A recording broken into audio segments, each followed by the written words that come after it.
บกับคนดีคนนี้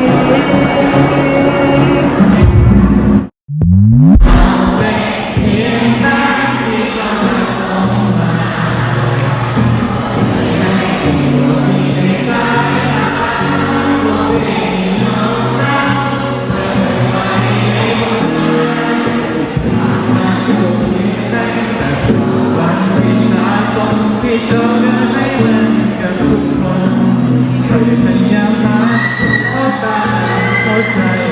แต่สุดท้ายเธอต้องช้ำใจแค่ต้องให้กับคนเรานานนานนานนาน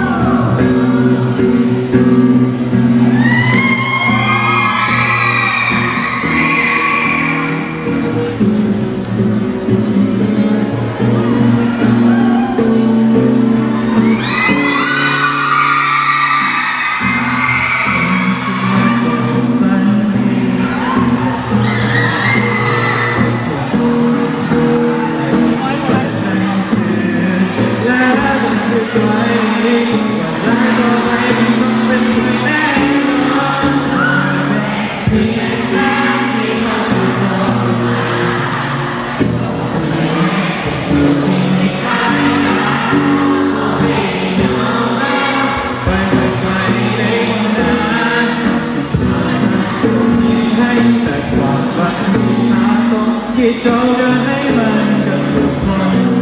ที่เขาจะชมมา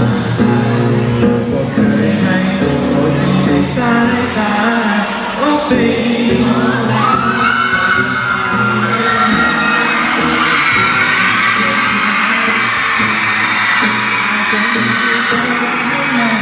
ทุก